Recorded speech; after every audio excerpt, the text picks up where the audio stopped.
बिस्मिल्लाहिर्रहमानिर्रहीम। मोहतरम सामईन किराम, अस्सलामु अलैकुम। उम्मीद है कि तमाम दोस्त खैरियत से और ईमान की बेहतरीन हालत में होंगे। मोहतरम सामईन, आज की इस वीडियो में हम बात करने वाले हैं ख्वाब में रीछ देखने के हवाले से।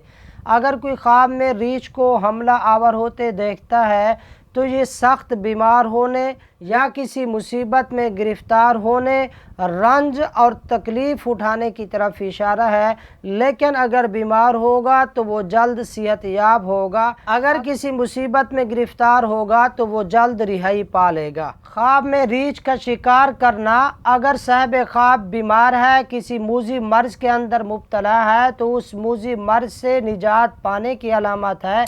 अगर वो बीमार नहीं है, तंदुरुस्त है, तो फिर उसके बड़े मगर ताकतवर दुश्मन से फतह पाने की अलामत है। इसी तरह ख्वाब में रीछ को हलाक कर देना, रीछ को मार देना, अगर वो साहिब ख्वाब किसी गम और परेशानी में मुब्तला है तो गम और परेशानियों से निजात मिलने की अलामत है।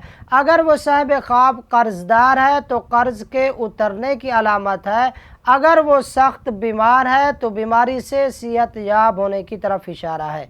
इसी तरह ख्वाब में रीछ का देखना ये कमीने और अहमक दुश्मन की अलामत है। इसी तरह अगर किसी ने ख्वाब में रीछ का गोश्त खाया या चमड़ा रीछ का अपने पास वो रखता है तो ये किसी भी तरफ से मुसीबत के पहुँचने और खौफ की हवा लगने की तरफ इशारा है।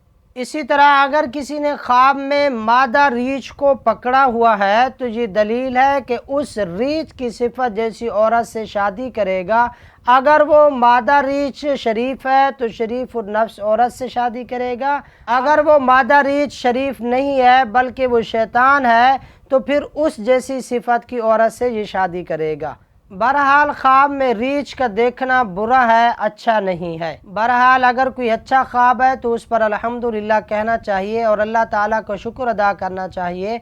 और अगर खुदा न खास्ता कोई बुरा ख्वाब आता है और उस वक़्त आपकी आँख खुल जाती है तो अपने बाएं तरफ 3 मरतबा थूक दे और फिर अल्लाह तबारक व ताला से उस ख्वाब के शर से पनाह मांगे और ये दुआ पढ़े, अल्लाहुम्मा इन्नी आऊज़ु बिका मिन शर्रि हाज़िहिर रुया। इस दुआ का एहतमाम करें और कसरत से तौबा और इस्तिग़फ़ार करें और आपकी और हमारी हर जायज़ हाजात को पूरा फरमाए। आमीन या रब्बल आलमीन।